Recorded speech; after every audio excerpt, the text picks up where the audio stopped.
welcome to the Kolbe Cast, episode 249. Thank you for joining us. Today, Bonnie and I are joined by members of Kolbe's publishing team, Stasha Becher, Stephanie Foley, and Carol Gilpin. Join us as we hear about the effort, care, love, and prayer that go into every work that Kolbe produces. They work together to put the true, the good, and the beautiful into the hands, hearts, and minds of our Kolbe students. We hope that you'll enjoy the show.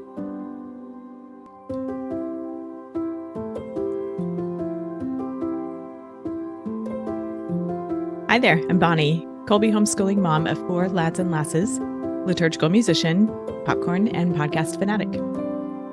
And this is Stephen, homeschooling father of 5 and chief homeschooling officer for Kolbe Academy.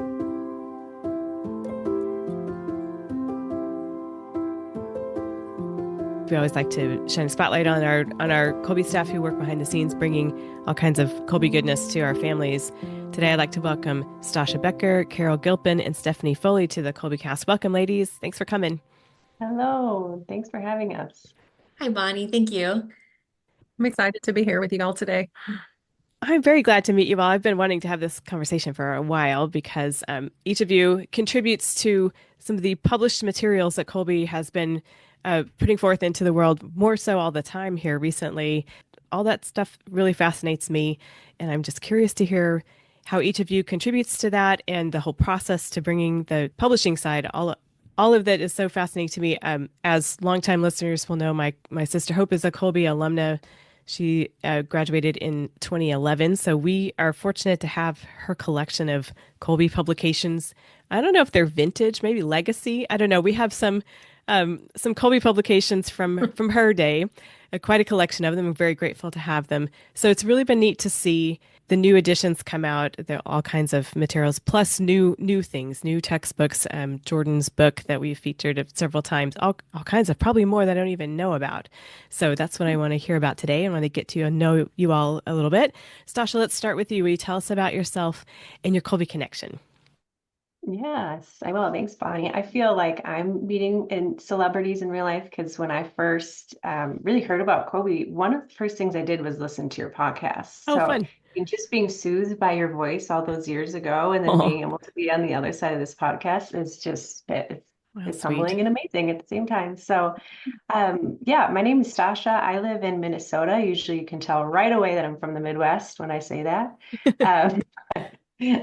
I have 3 boys, so I'm a boy mom. My husband and I have a 12-year-old, a 9-year-old, and a 7-year-old. And my background isn't necessarily in homeschooling, but I am a part-time homeschool mom now that I get to develop curriculum with my kids. I'm actually more of a mean mom because they go to school and then they get to do Kolbe school with me too. So they probably look at it more like, oh, good, look at all this extra work I get to do now. But anyways, they're super active, super busy.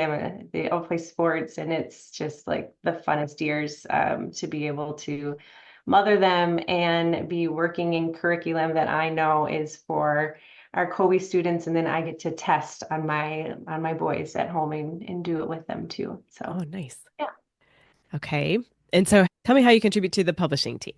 Yeah, so my background is in marketing and graphic design and also youth ministry. So it's like God created this team and he knew that he would lead me towards Maggie Hayden and all of our amazing team because I get to use like both of those every single day. And it's pretty amazing. So what I have the pleasure of doing is taking Kolbe curriculum that is either already been published, but years past, and get to update it and revamp it, or I get to redesign and develop new curriculum. So a couple of the bigger projects that I've been able to work on are for our elementary grades and the preschool program, which launched brand new in, I think it was 2023. So it's had 2 years rollout now. That was so fun to work on because I had a preschooler at that time. My youngest Rocky was in preschool. So we'd be talking about, the themes. I'd be writing the themes, designing the themes, and I'd hit print and I'd bring it over to him. I'm like, all right, we're doing leaf rubs today. Tell me how you like it. And his biggest feedback always was there needs to be more science experiments. So he would give me his feedback and we would apply it at times. So the preschool program was just a joy to work on. We say this a lot during our curriculum team meetings, actually during our prayer time, because we think about these little hands and the families that are using the products that we're creating digitally. So being able to see that, in my own house, seeing Rocky do them and my kids do them, but we are praying over our families, and to just see the fruition of it has been pretty awesome. So that's preschool. There's 3 books in that program. One, Stephanie is just amazing with the artwork and the look and learn. It's like this history book / bring you up to present times, and it's just classical art that I look at more. It's a textbook, but we keep it as like in our bookshelf as a book. So a lot of the books that we create in the curriculum is absolutely stunning. So I love that one, Stephanie. And then the other project I got to work on was just the next grade, which was our kindergarten program. And that was also a joy, because you are just taking what the foundation we already did in preschool and kind of letting it flow into kindergarten. So there's another journal that's really hands-on for the students, another look and learn, which is beautiful. English, that was a big one. I was like, oh boy, now we're teaching them to read and write. So there was a lot of just really great conversations on how to incorporate classically what's tried and true and works, but also with teaching them scripture along the way, and teaching them vowel sounds and, the alphabet. Like, one of my favorite pages was, I guess this was more preschool, but yes, the V, it's for violin, but it's also for the Vatican, and just things like this, where as a parent, you don't realize how much you miss that if you didn't have it yourself, or if your kids weren't a part of, a religious school before. So that English, there's a math program inside our kindergarten, obviously, which really is a collaboration of getting the students ready for what's to come after kindergarten, getting them ready for Singapore math and Sadlier math. So that was a really interesting one. And then the art journal, Carol had a lot to do with the art journal as well. I don't have an art background, so being able to put together projects for the kids, but with the parents in mind, like, oh, good, they can do this together. Mom doesn't have to be an art teacher, but she's going to know how, mom or dad, they're going to know how to now with these really fun projects. So those are a couple of the big programs that I got to help with. See, this is why I wanted to have everybody on, because I knew that there's all this depth of thought and intention and dedication that has gone into what we receive in the big boxes that we get when we place orders in the Kolbe bookstore. And I wanted to hear from all of you who had a hand in that. I love hearing about that. Yep. Okay, Carol, tell us about you and your Kolbe connection and how you contribute to the publishing team. Okay, hi. I'm Carol. I am relatively new to Kolbe. I'm coming up on my 2nd-year anniversary here. I have a really long history in graphic design. I hate to say how long, but about 37 years. I also have some background in education. Well, as a parent, I have 4, my husband and I have 4 adult children, and they attended Catholic school through 12th grade.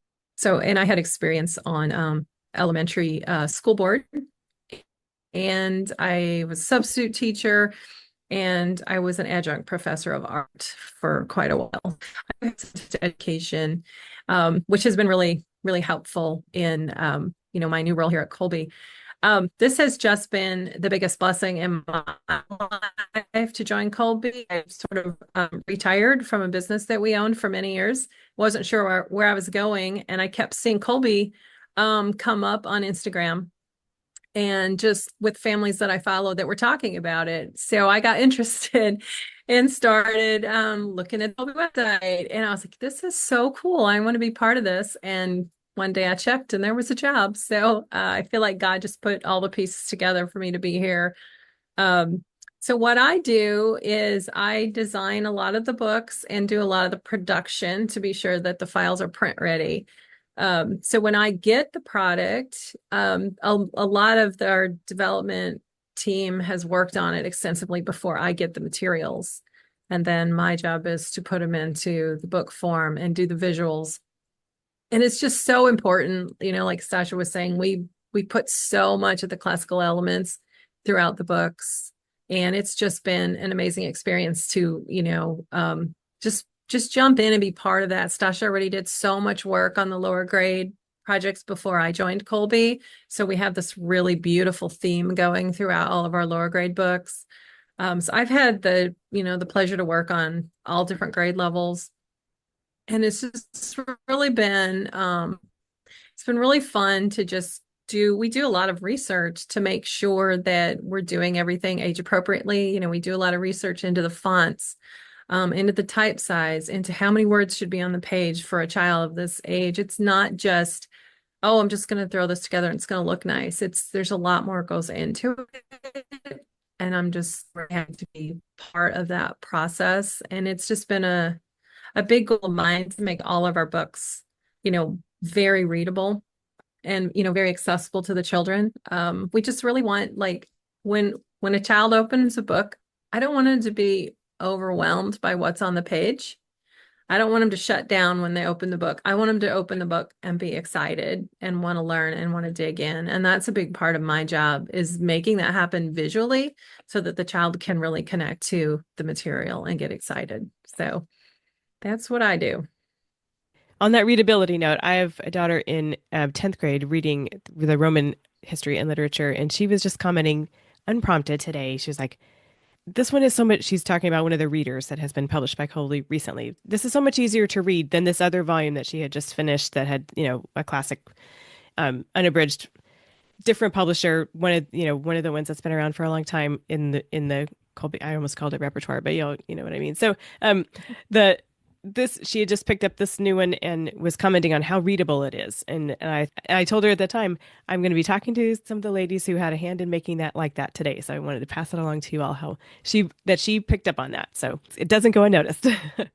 Yeah, I really appreciate that, because we spent a lot of time on the readers and trying to improve their readability, and just from picking the type font to how many characters are in a line, because it's hard to read a really long line. We also, the readers, I don't know if she noticed, but they have wider margins now, so you can take notes in the books.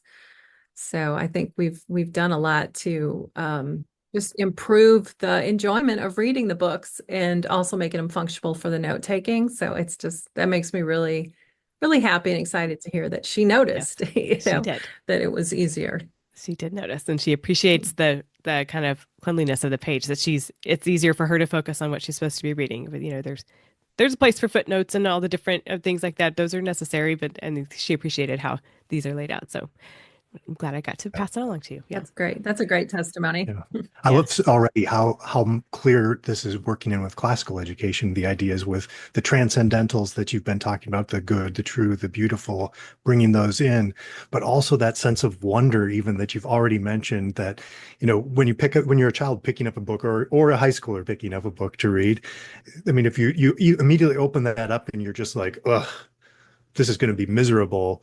It's, you could do that and just muscle through, but it's so much better to get this, like, oh, these are beautiful pictures. I want to see what's in here, or I can take notes. This is well laid out. It encourages you to, go in deeply to, so it's exciting.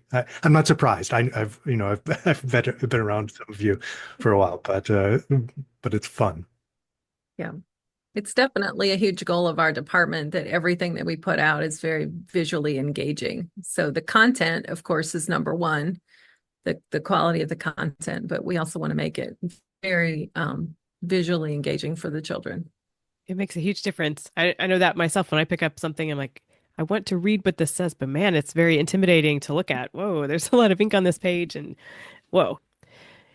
Okay, Stephanie, tell us about you and your Kolbe connection and how you contribute to the publishing team.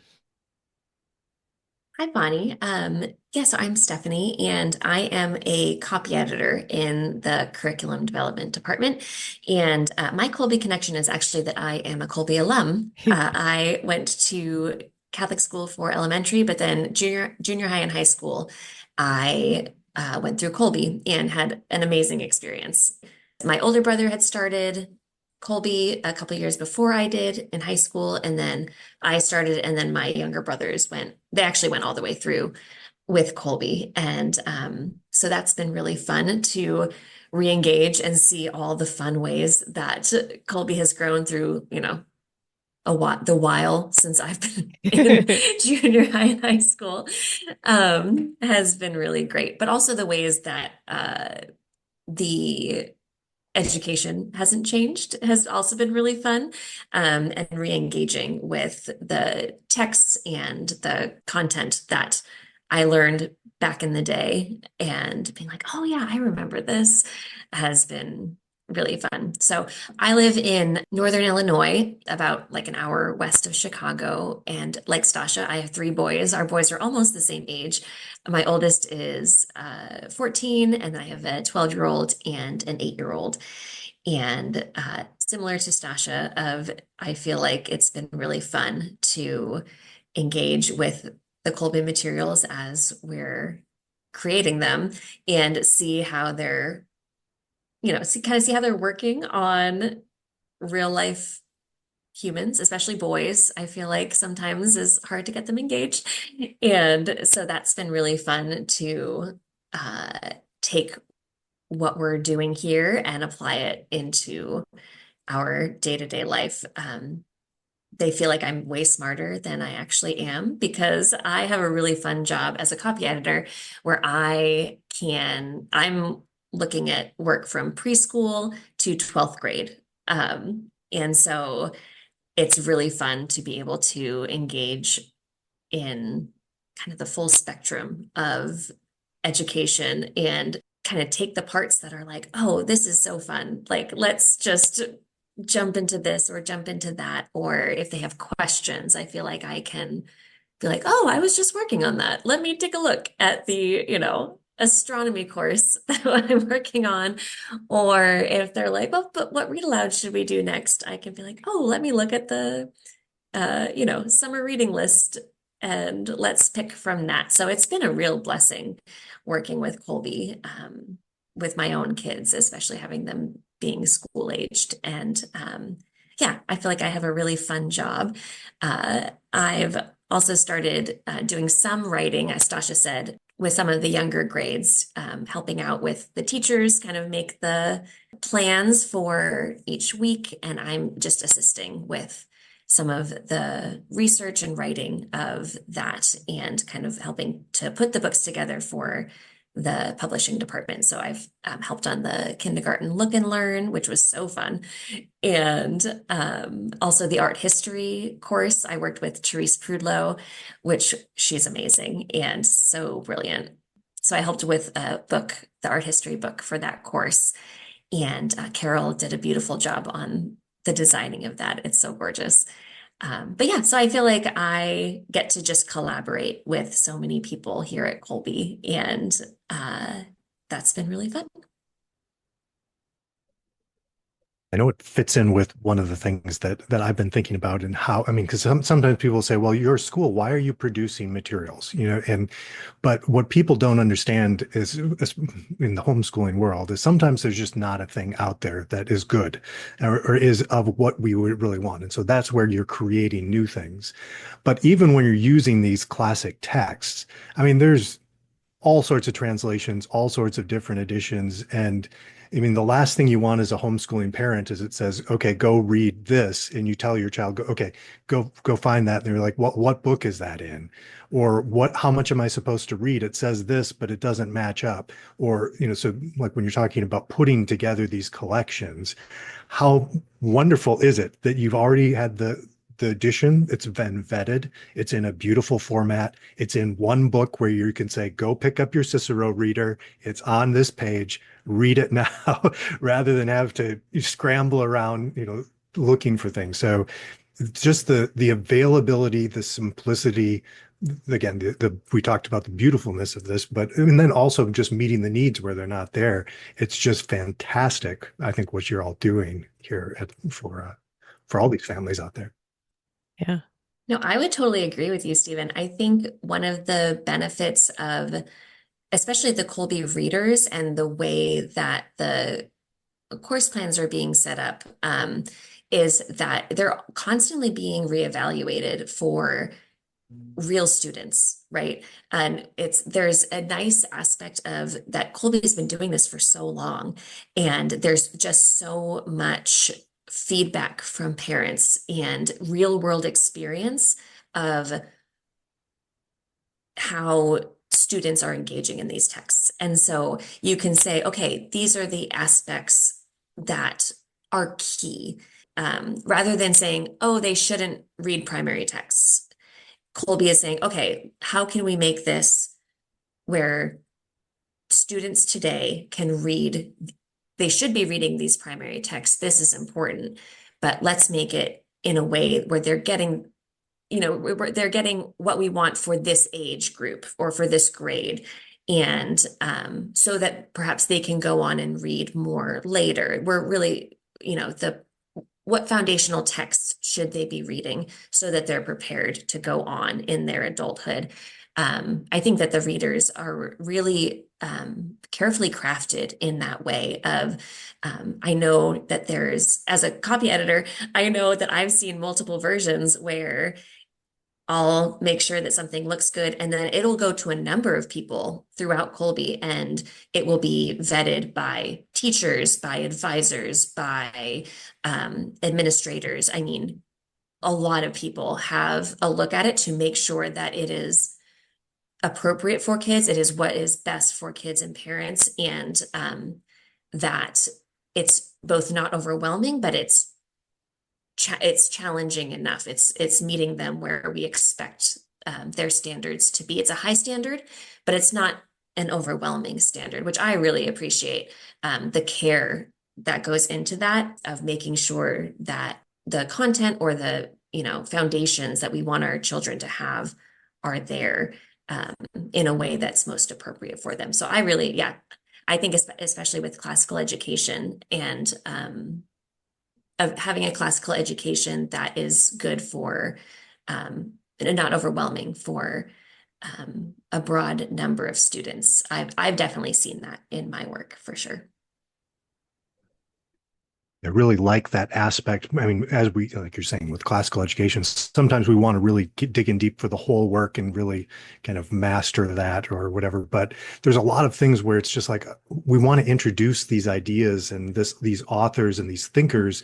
They might not be ready to kind of, consume the whole thing, or they might not have time to do that right now, but it gives them this glimpse, again, this idea of wonder, where you're like, oh, that was really interesting. And someday I'm going to go and read the rest of that. But for now, that was really good. I really enjoyed that.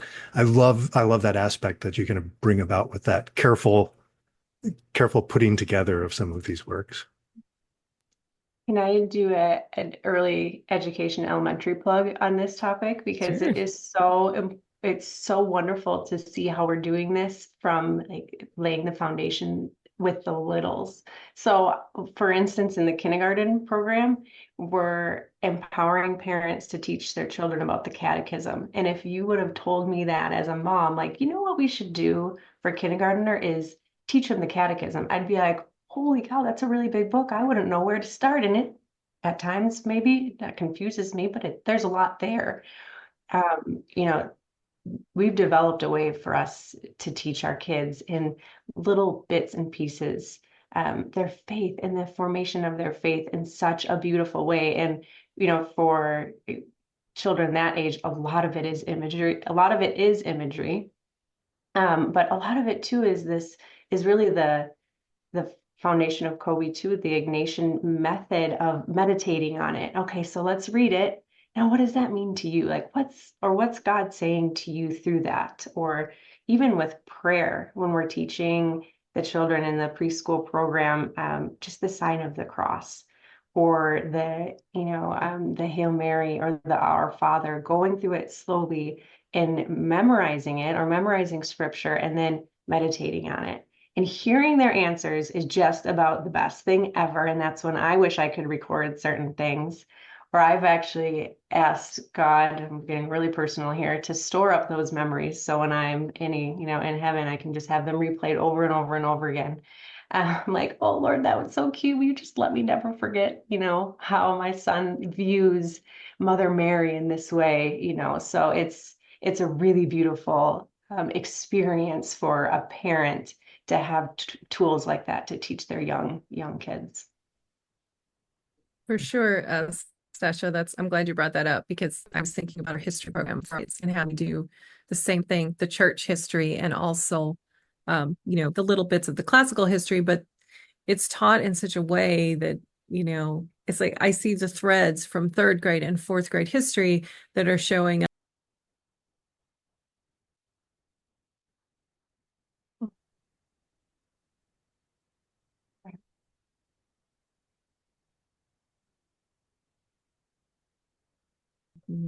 History of church and history of our faith into all of the books that we do, like Stasha was saying, from preschool on. It's just amazing.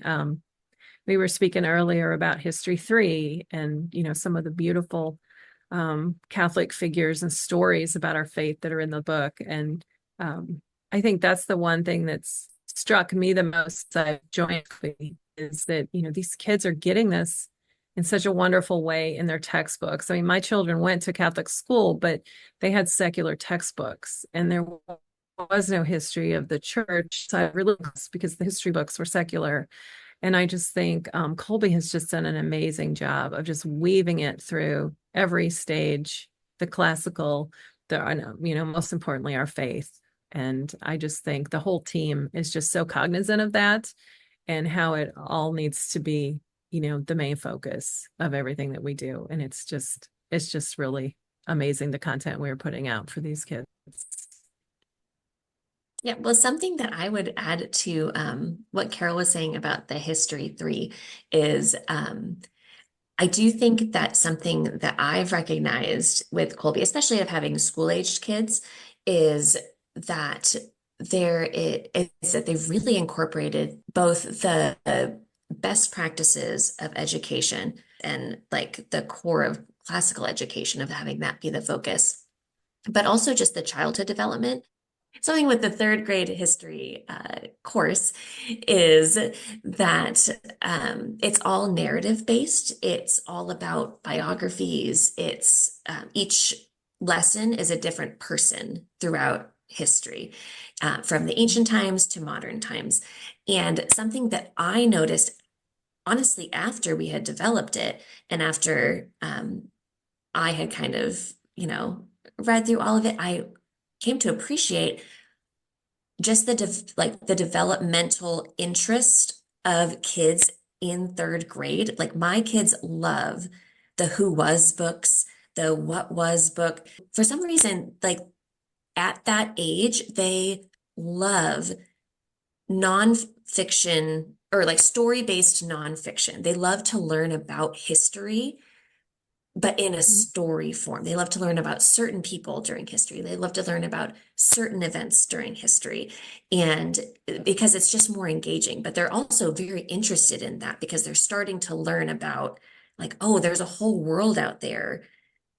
And I kind of want to learn about it, but it's a little overwhelming. And so I want to learn about one person at a time makes it a little bit easier to understand. And so I think that especially our third grade history program and course is so great at that because it really does walk them through from ancient times to contemporary times and with the Catholic Church at the focus. But I really recognized how like kids, for whatever reason, they just gravitate towards that. At least all of mine have. I have all boys. Maybe different kids are different, obviously. But every single one of my kids in third grade loves those books and is always gravitating toward, picture book biographies or nonfiction narrative books that we get at the library. And so I just thought it was so genius that Kolbe has recognized that because that's like the expertise of having parents and teachers who have done this for years and decades and incorporating that into our new courses. And it's very fun. and very engaging. And also like parents don't have to like, I don't know. I definitely vet what books my kids, nonfiction books my kids read at the library. And I feel like with Kolbe, I don't have to do that, and which is takes a weight off my mind. Sure. Yeah. Love creating those anchor points for children at that age, because you tell them, well, 1,000 years ago, it's like, what's 1,000 years to a third grader? That has no context whatsoever. But if you can say, at the time when this person that you love so much was alive, this was happening. So build, like you're saying, just builds those things. So later you can build on these little anchor points that they've got with wonderful stories. I love it. Is there more you all want to say about the publishing process itself? It's a very long process. That's been actually a big learning curve for me coming from a marketing advertising world. There's so many rounds of content development.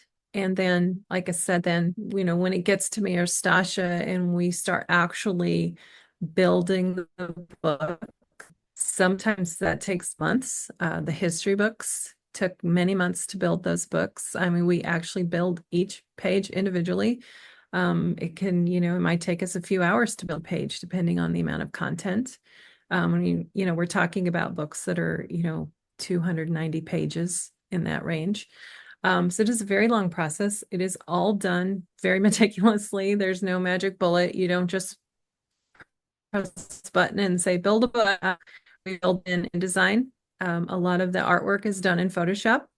There's just a ton of time spent sourcing the images that we're going to use and being sure that they are vetted and appropriate, and that we are able to use them under copyright.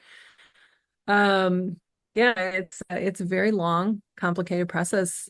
Some days you might be setting type all day or for several days, like in the instance of the readers, probably just setting type for a couple weeks on end of just actually taking the documents from, typically the document, when I get it, it's a Word document that's already been edited. And then I'm importing all of those into InDesign, deciding on the page format, and then doing all the typesetting. It's very long, complicated. Like for instance, the art history book, that was several months. That's a lot of imagery in that book. So I know Stephanie worked a lot on finding all the images. And then I just had to put the words and the images together and make it all work. But it's like we do things like in the art history book, all the time periods are color coded. So if you're looking for a certain time period, you should be able to reference it quickly. And that's also tied into the index in the back of the book. So that, we just try to put in little things like that are helpful to the student and to the families to navigate the books. So there's a lot into the production. Once I'm comfortable, like with the book I'm working on, then it'll go back to Stephanie to be edited. And typically, well, Stephanie and I, we might go back and forth 3 times, typically, I'd say, on edits. She does a wonderful job of, oh my gosh, just finding all the little things. And then she'll send it back to me with all her notes. And I will go in, update the file, make new PDFs, send them back to her. We go several rounds. We're very careful. It's always very stressful when you're getting ready to send something to print.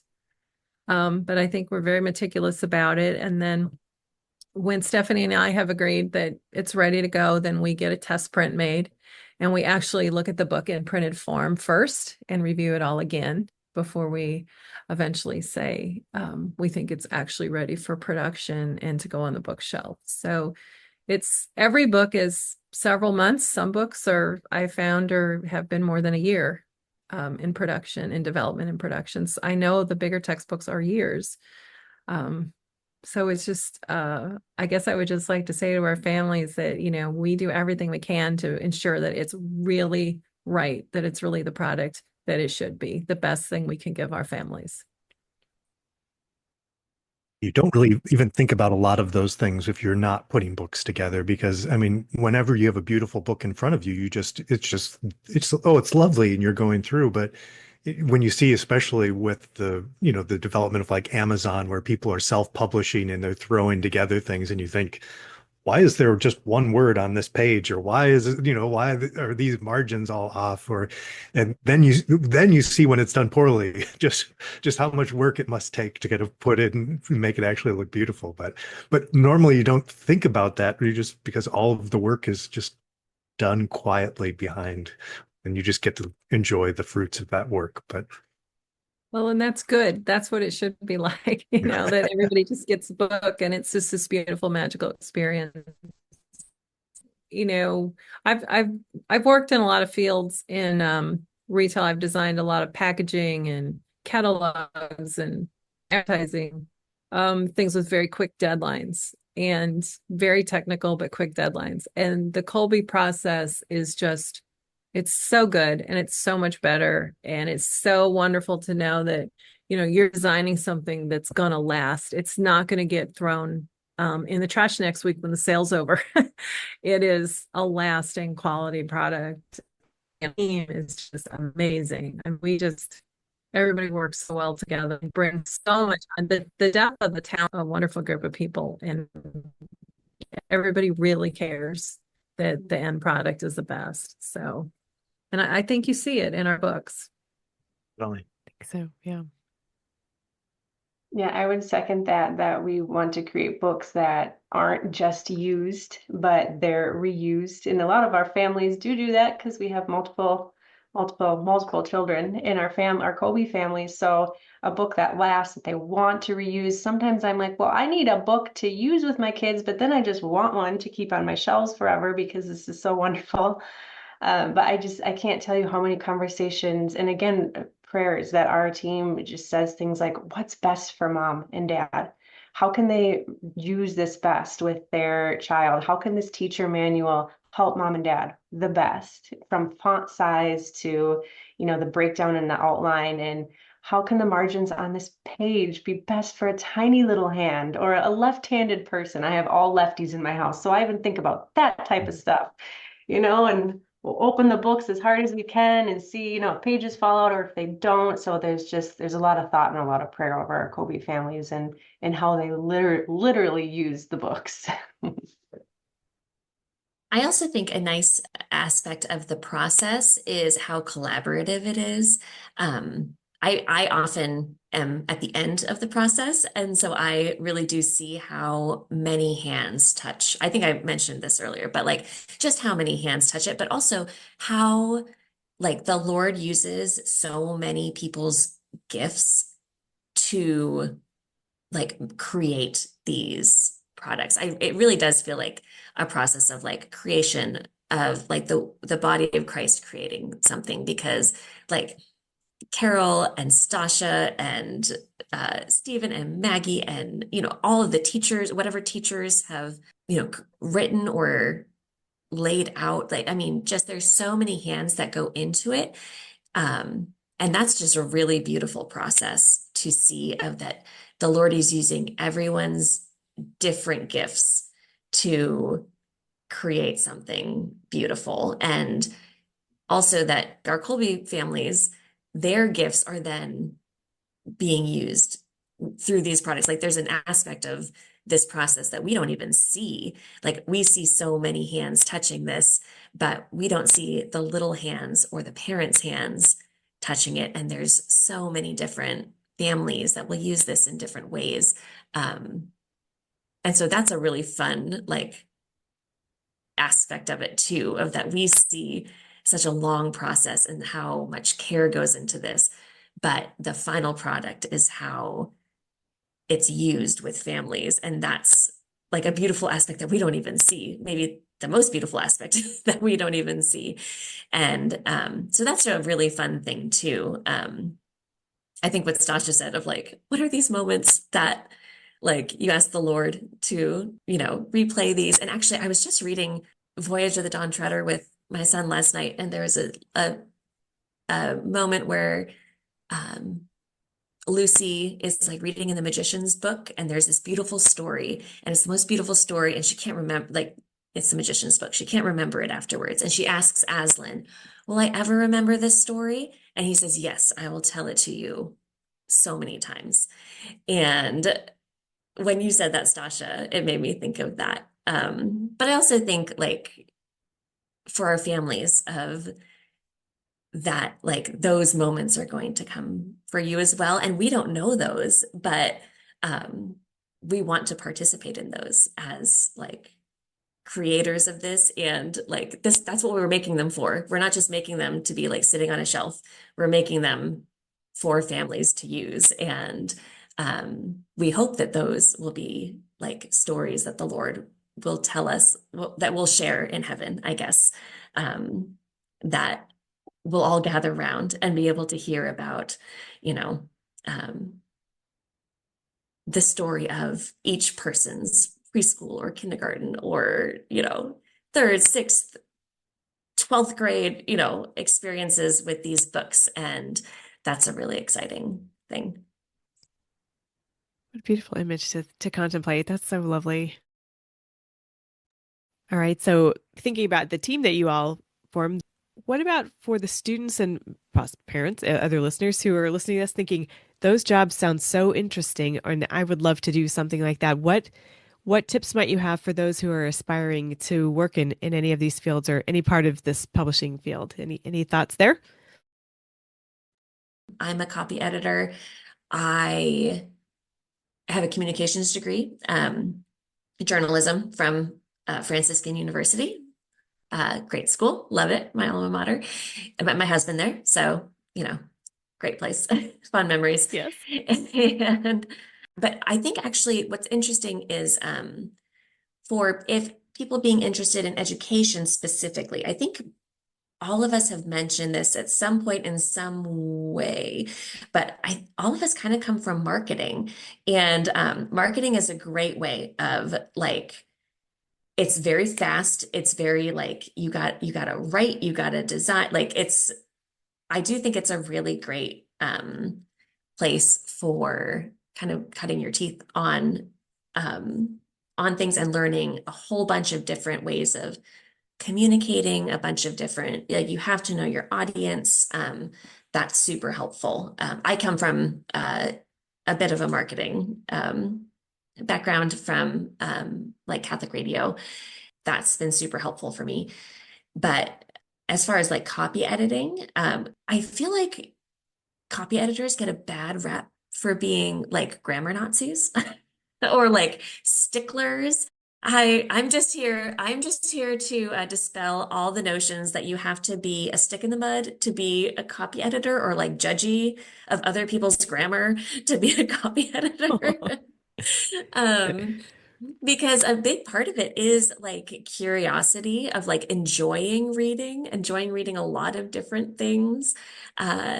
I think one of the best parts of my job is being able to read things from teachers or fiction or poetry, just being able to enjoy reading a lot of things, and reading a lot of things slowly takes a lot. And so if you enjoy reading and learning a lot of things, and are open to learning and also open to missing things and being wrong about things, that it's a great job.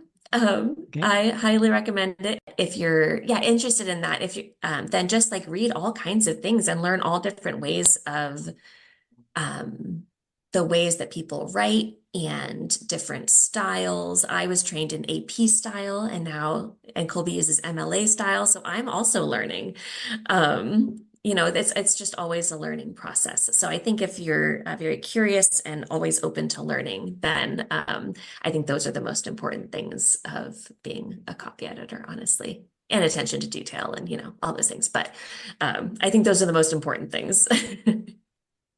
This is another part of the process that I don't often think about, but like I know that you here have to pull from various authors, various people writing, but the end product needs to make it seem like it's one person telling. And I had the experience of writing my conversion story for book at one point, and I remember getting the copy back from the editor and thinking, I am a really good writer. I can't believe it. I didn't think I was this good, and I'm not. But the editor Cool. really could take that and massage it to make it, change it to make it still in my voice, but this is what I wanted to say, not what I actually said. So that's a really kind of a great skill, but also something kind of fun, I think, something that you have to take these different things and put them into one voice. So creativity where you might not expect it, I guess, for me. Yeah, it is in that way, which is fun, honestly, of taking a science course or a poetry course are very different in the way that you look at them and edit them and collaborate with the author on them of like, did you mean to say this? Or is this the way, like, is this how it's supposed to be? Just checking, because you don't want to stifle someone's creativity. And so it's it is really fun in that way. You wouldn't think it's as creative as it is, but I find it to be very fun in that way because you do get to collaborate with very creative people. And so that is very fun. What about you, Carol? What would you suggest to folks who are thinking that what you do sounds appealing to them as a job You know prospect? what? I would say don't be afraid of creative jobs. I know when you're a kid and you're growing up and you're trying to pick what you're going to do, and if you go to your parents and say, I think I want to go to art school, your parents might freak out. Well, tell them not to. My husband and I both went to art school and we have done fine and managed to raise a family and it all works out. So, I mean, our main thing that we always taught our children, and I would say to everyone, is follow your talents. God gave you talents for a reason, whatever they are, if they're engineering or art or music, whatever they are. God gave you those talents and don't be afraid to use them. And there are ways to make them, I feel like God wants us to use our talents to co-create with him. So my advice is always just go for it if that's, what your heart is about and God has put on your heart to do. And it's and just look, the biggest thing about like people I say, oh, well, I bet you can draw. Well, yeah, I can draw. I don't draw every day, but I creative problem solve every day. Every day is about creative problem solving in any job I've ever had. And I solve problems in a visual way for people. Like Stephanie's solving problems in a different way from a different standpoint. My job's a little bit different than that. But creative problem solving is a really good skill that you learn if you become a graphic designer. But it's a really good skill in general for a lot of jobs. So I think there's just a lot to being a creative thinker that I would certainly encourage. That's really important for the world. And we all want to be, God needs us to be co-creators with him and be his hands and feet. And if your passion is to do art, there's many wonderful ways you can do that. I've been really blessed in my career that I've often, asked God, I want to do good things. I don't want to be designing for, things that are questionably morally. And, God has, really blessed me with a long career of doing design work for worthy causes and things that needed me. So I would just encourage students that, if that's what you want to do, definitely do it. Graphic design, it's hard. It's technically hard. There's a lot of technical skills to learn. But it's way more than learning those computer programs. It's way more than that. It's a lot of problem solving and a lot of attention to detail. So if you're creative, but you can handle being a detailed person too, I think it's a great career choice. I would just, say, don't be afraid of pursuing it because there are a lot of opportunities. Anything we didn't get to or any final thoughts at this point? Only a few years ago, I was like Susie Homemaker homeschool. Jesus, we call it Jesus school in my house. It's like I faith formation them out of my living room and dining room. And I'd be reading, my own scripture in the morning and be like, oh, I got to teach the kids about that. And, I'd make this worksheet and we'd do it later. And half the time it wouldn't really go well, but anyways, my tip for anyone who's thinking about, implementing some of these things into their own faith formation at home is just let the Lord lead you. You can't screw it up.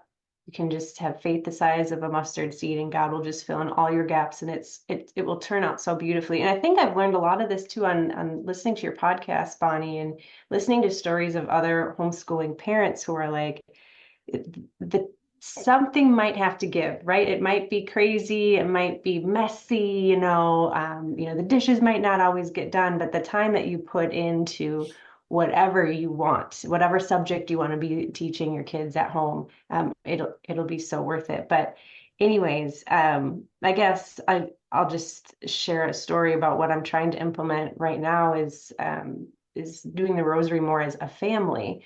So for us, like it's kind of chaotic sometimes, the first decade or two, if I'm being honest, of doing the rosary together with all of my small children. But then like something happens and it's not something, it's Holy Spirit. It just happens and it clicks. And it wasn't necessarily anything that I did, but it was the fact that we wanted to do it for the Lord and we wanted to spend that time together. So and it turns out beautifully. So don't expect perfection. Just follow whatever lead. If it's history, if it's astronomy, if it's English, follow the lead the Lord's giving you, and don't try to be perfect with it, but have so much fun with it, and God will kind of take care of the rest. And you don't have to engage in every Kolbe course to use our courses. So what I mean by that is, my kids, they go to school during the day, so they don't need all of the Kolbe courses. So I get to pick and choose the books that I bring in. And I think that's really, really valuable. You don't have to buy things in bundles, right? They're amazing as bundles, and I would like every single Kolbe book we have. But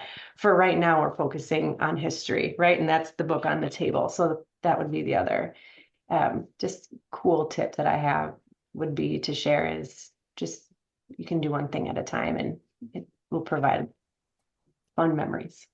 Good. Very worthwhile. Good. Good. I don't know if we talked a little bit about history, but just the fact that something that's really exciting is the up and coming history books, because we're redoing all the lower grade history books. We started with 4th and 3rd grade, which is already out. Stasha and I are currently working on 2nd grade and 1st grade. Wow. And they're amazing. It's just going to be when the whole product for the lower grades is complete, it's going to be really amazing. We have so many new things. We're redoing the literature activity books for the lower grades. We're breaking that into individual books. And like we touched on we're doing the Catholic National Readers redoing. I just think we have so many amazing new books coming out in the next couple of years. I think it's just going to be an amazing body of work when it's finished. I'm just really happy to be part of it. And actually, if I can make a plug for the summer reading list, Carol gave us a little sneak peek of the cover of the reading list. It's a Saints reading list for this summer.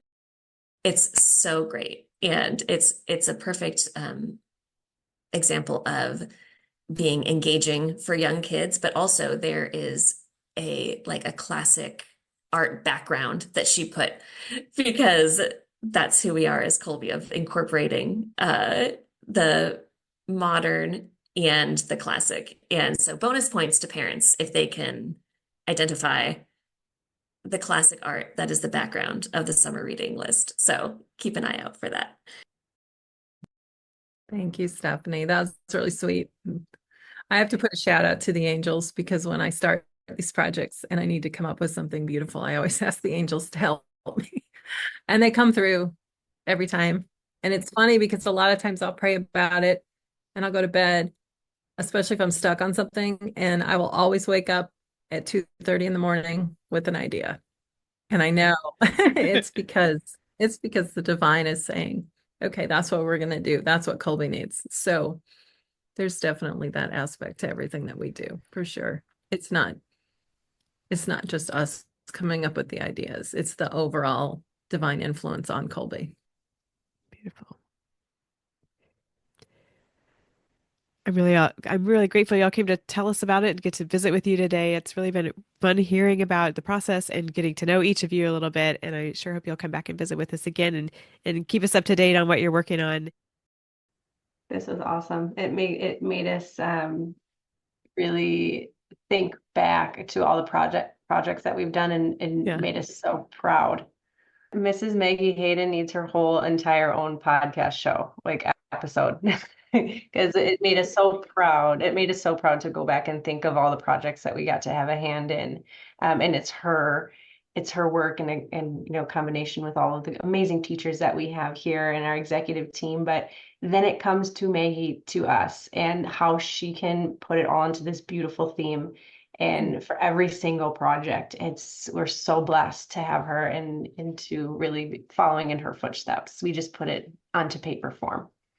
Here, You here. talked about the Holy Spirit and the angels. I mean, Maggie, I know I'm in the same house with her most of the time, at least not today, but just her joy is in working with you all and the work that you're doing together. And so I can see that Holy Spirit. I can see God working, through these things. So yeah, I know it's just it's the working with all of you that she loves the most, I think. But Beautiful. Beautiful. Well, we feel the same way of that. Like, I feel like working with Maggie, sometimes it's like, how is this? What's going on? And she's like, oh, yes, I've got it. Okay, great. Here's how it's going to go. Or one of my favorite things about Maggie is that she will be looking at something. She'll say, oh, we have to include this because whatever little thing, because she's like, kids love this. And like, she's always just so student and parent focused of, well, what would a parent want? Or, oh, kids always love this little minor thing. So it might be minor, but we have to include it because kids love this aspect of it. And she's just so focused on that all the time. And she has that experience. And that's always so fun for me too, of being like, oh, I didn't know that. And I also find that very fun. And oh, that does make way more sense. Like it's a very, she's just a genius, honestly. And you can just totally tell she's so in tune with the Holy Spirit and she's always calling on the angels. I've actually had personal experiences where I'm like, hey, Maggie, I have to, leave work early. Like, I'm not going to be able to work today. And she's like, I'm calling on the guardian angels, all of our guardian angels. It's going to get fixed. And it does. And so, yes, she's just such a leader in not just academics or in like our jobs, but also personally, she's just amazing. Yeah, she is an amazing team leader. And I'm always like, man, she has such an amazing amount of stuff in her head and she keeps it all straight, because someone else on the team might be asking her something about, totally different topic than what I'm asking. But whenever you ask anything, she's right on it. And she's so quick with answers and so helpful. She does an amazing job. And, now we have Erica. So I'm really happy we have Erica Treat to help her keep all of the balls in the air. Cause it's an amazing amount of stuff that is going on in our department. Sure is. It is. It really does take a team, not just the folks that are like putting their hands on it, but the people who are like Maggie and Erica and all the teachers and everyone. We couldn't do it without them. We're talking about Stephen's wife, Maggie Hayden, the head of the curriculum department here at Kolbe, and Erica Treat, who now works with her, had served as a Kolbe advisor, as a longtime Kolbe mom. We'll put some links in our show notes to episodes where we've gotten to visit with each of them. So listeners who haven't yet met them can have a chance to get to know them. And yes, big fans here. They're the best. We're fangirls of them. Indeed. For sure. Our show notes today will have a list of links to relevant KolbeCast episodes and other links, so that you can head there to find out more about the topics that we covered in the episode. Thanks each of you, Stasha, Carol, and Stephanie, for coming to visit with us today. Please come back and talk to us again real soon. Thank you, Bonnie. Thank you, Stephen. Thanks, Bonnie and Stephen. It was great to see you. Yeah. Thank you so much. It was really fun to be part of this. Subscribe to the Kolbe Cast on your favorite podcast app so that you don't miss an episode. And let us know how we're doing by leaving a rating or a review. And as always, feel free to email us at podcast@kolbe.org. Mary, our Mother, pray for us. St. Maximilian Kolbe, St. Ignatius of Loyola, Holy Saints and Angels, pray for us. Ad Maiorem Dei Gloriam.